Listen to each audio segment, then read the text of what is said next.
Salut Étienne. Salut Aurélien. On fait une petite interview, je suis actuellement à Paris, j'ai voulu interviewer Étienne qui est dans le e-commerce, c'est ça, dropshipping. Exactement, ouais. Raconte-nous un petit peu ton parcours rapidement. Donc après les études, il y a environ 2 ans, j'ai décidé de partir à l'étranger, de voyager un peu. Donc je suis parti 1 an en Australie, et ensuite 6 mois à Bali. Yes. Et je suis revenu en Europe en fin décembre 2016. Et je cherchais un peu, je savais que je voulais pas travailler dans le monde du salariat, en entreprise, etc.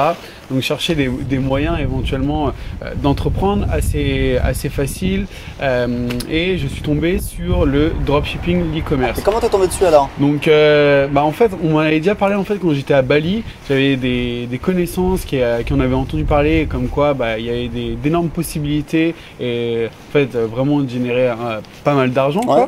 Donc je me suis dit, j'ai commencé à m'y intéresser et quand je suis revenu à Paris, j'avais vu notamment James Beattie, un Irlandais qui sortait un cours et je me suis dit je vais investir sur ce cours. J'avais payé je crois à l'époque $497, quelque chose comme ça. Donc j'ai commencé à regarder le cours, etc.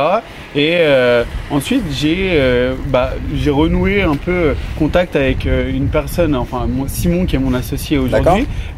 Et on a décidé en fait après peut-être 3 semaines de s'associer ensemble et on a commencé notre aventure comme ça en dropshipping. Alors comment vous êtes lancé, comment vous avez réussi à créer un business en dropshipping? Qu'est-ce que tu conseilles aux gens pour lancer son business en dropshipping? Donc en fait, comment on a lancé pour nous, on est allé vraiment à l'essentiel en fait. Les gens ont tendance souvent à se complexifier la vie et à vraiment vouloir avoir 20 produits sur le site, attendre que tout soit parfait, etc.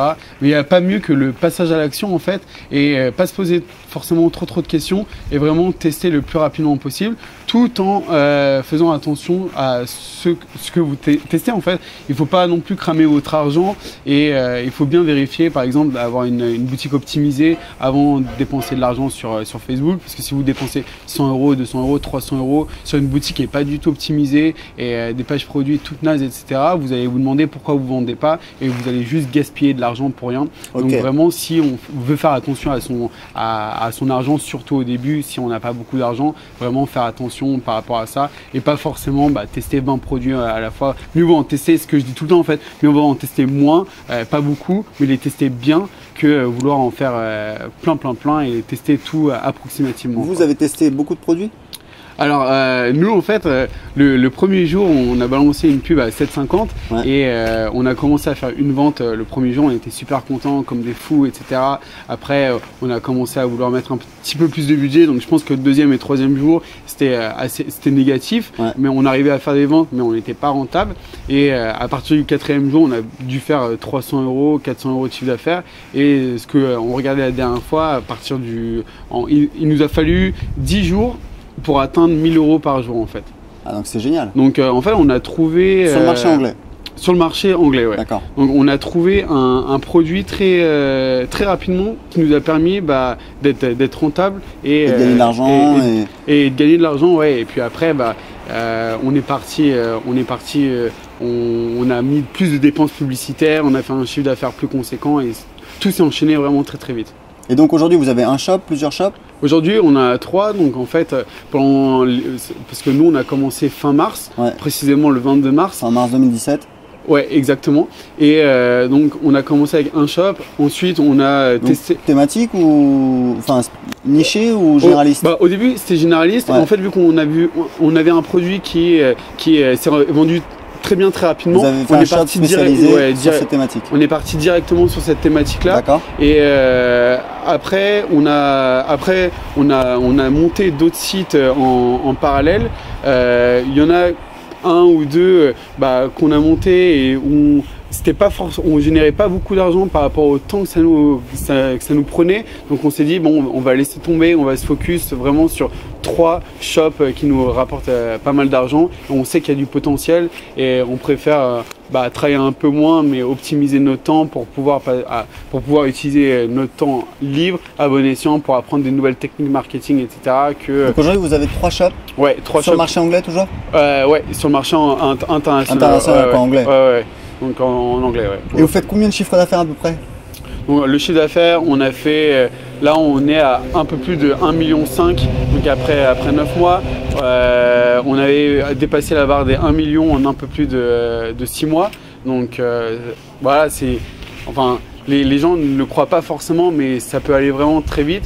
Après, c'est vrai qu'il faut vraiment optimiser ses coûts, faire vraiment attention parce que, comme ce qu'on peut voir en fait, on peut faire beaucoup d'argent, mais qu'il n'en reste pas grand-chose à la fin. Qu'il n'en reste pas grand-chose à la fin, et c'est là aussi où dropshipping, c'est pas forcément faire de l'argent rapidement, facilement. Vous êtes des chefs d'entreprise, en fait, des entrepreneurs. Il faut vraiment faire attention à moindre truc. Par exemple, vous allez négocier que ce soit même 1 ou 2 dollars sur un produit. Au final, si vous vendez 10 000 unités d'un produit, au final, vous avez fait une économie assez incroyable qui vous permet de payer votre équipe, les gens qui sont dans le customer service, etc. Parce que là, tu dis, vous avez fait 1,5 500 000 dollars en cumulé, mais du coup, ça fait quoi? Parce que ça, au départ, ça décolle. Donc mensuellement, aujourd'hui, vous faites combien à peu près mensuellement? Mensuellement, on est à peu près à 250. 250. Ouais. Donc vous êtes plutôt sur parti pour faire plutôt 3 millions par an là.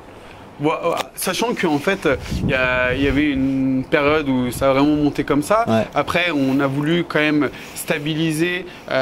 Pourquoi? Parce que ça allait vraiment vite. En fait, on s'est rendu compte qu'en 9 mois, ça allait vraiment vite et qu'on avait besoin d'avoir un meilleur contrôle en fait.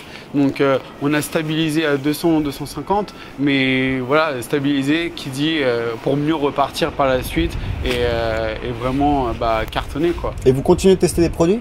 On continue de tester les produits, ouais. À quelle fréquence? C'est combien de produits par mois? Ça dépend. Après, là, vu qu'on était en période de fin d'année, etc., on s'est vraiment reposé sur ce qu'on avait, les offres qu'on avait, etc., parce que c'est vrai que ça tournait vraiment bien. Là, on arrive début janvier, février, il y a le nouvel an chinois, etc. Donc là, on teste un petit peu moins de produits, parce qu'avec le nouvel an chinois, les fournisseurs sont moins dispo. Les fournisseurs sont moins dispo, les usines ferment, etc. Donc, et vous testez combien de nouveaux produits par mois en moyenne, tu vois, ou par semaine? En soi, c'est ce que je disais, en fait, enfin, après, avec les 2 autres shops qu'on a commencé pendant l'année et qu'on a fermé, on a testé pas mal de produits. Mais en soi, sur nos shops qui rapportent pas mal d'argent, on n'a pas testé énormément de produits. Je dirais qu'on a testé une 40aine de produits pour une dizaine de winners. Donc, ça fait un winner sur 4 quasiment. Donc, non, enfin, il y en a qui prônent, ouais, faut tester 10 produits par jour. Mais non, enfin, faut jamais faire ça.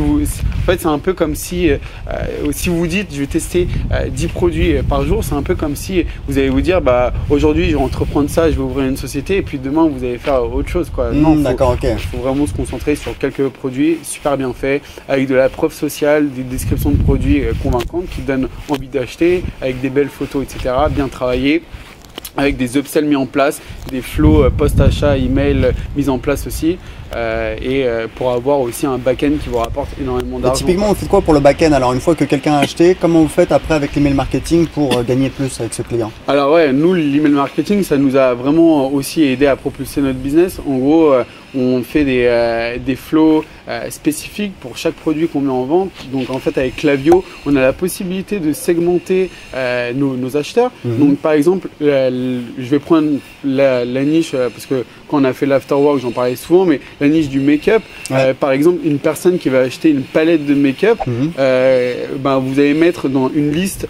sur Klaviyo toutes les personnes qui ont acheté la palette de make-up. Et vous allez faire un flow post-achat. Voilà. En leur proposant en fait, félicitations, vous avez acheté la palette de make-up, voici le fond de teint ou le blush, un truc comme ça, bénéficiez d'un code de réduction de moins 20% à utiliser dans la prochaine heure. Et en fait, on ne s'en rend pas forcément compte, mais si vous l'envoyez par exemple 10 minutes après l'achat, c'est des prospects qui sont chauds, qui sont qualifiés et vraiment chauds. En plus de ça, ils voient qu'ils ont une offre qui va expirer très prochainement et ils disent pourquoi pas. Donc t'envoies qu'un email? Non, après, là c'est pour une des techniques qu'on utilise, mais après on fait des campagnes email. Non, mais dans cet exemple-là, pour automatiser, le flow après l'achat, t'envoies un email ou t'en envoies plusieurs? Non, tu peux en envoyer plusieurs. Tant que cette personne n'a pas racheté, tu peux lui en renvoyer. Après, voilà, on limite quand même à 3 pour pas trop surcharger, parce qu'en plus de l'achat, il reçoit la confirmation d'achat, etc. Il reçoit quelques emails transactionnels. Donc, on n'a pas trop envie de le spammer, mais après, on fait quand même des campagnes emailing assez régulièrement. Enfin, on se dit, ouais, non, je vais pas envoyer trop d'emails à ma liste, mais si vous envoyez pas d'emails, vous perdez énormément d'argent. C'est vraiment perdre de l'argent, parce que nous, il nous arrive d'envoyer 2-3 campagnes emailing par semaine pour essayer de rentabiliser au maximum notre. Et après, ils ont toujours la possibilité de se désinscrire de notre liste email. Donc, s'ils veulent plus les emails, ils sont plus dans la liste, quoi. Ok, c'est cool. Bah écoute, si on veut en savoir plus sur ce que tu fais, comment est-ce qu'on peut te suivre? Est-ce que tu as une page où on peut s'inscrire? Est-ce que tu as... Donc on a un groupe qui s'appelle E-com Millionnaire, Dropshipping Shopify France. Et en parallèle avec Simon, qui est mon associé, on a lancé une formation qui s'appelle E-com Millionnaire System. Donc vraiment spécialisée en Shopify, les publicités Facebook et les flows d'email aussi.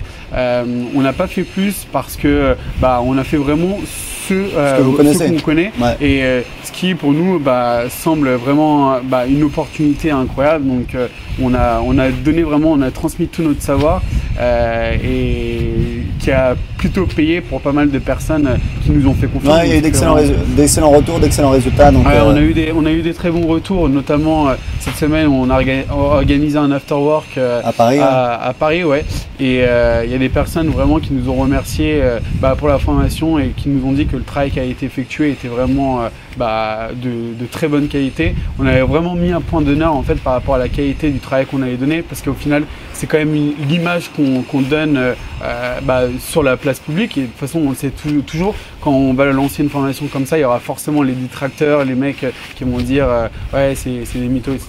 Mais avec une formation de qualité, qui la voit sait que... Il y a eu beaucoup de bons retours. Moi je suis sur le groupe également, j'ai un client à Noir, j'ai vu qu'il avait acheté la formation et il en dit que du bien, il n'arrête pas de monter au créneau pour dire qu'elle est vraiment top. Donc je ne l'ai pas vu, mais voilà, je suis sûr que c'est une très bonne formation. Donc je vous mettrai les liens pour pouvoir suivre Étienne et Simon. Donc bon courage les gars, bonne chance, c'est bien parti. Mais merci beaucoup. Ça marche. Et puis si tu veux te lancer dans l'e-commerce, tu sais où taper. Ça marche. À une prochaine. À bientôt. Ciao.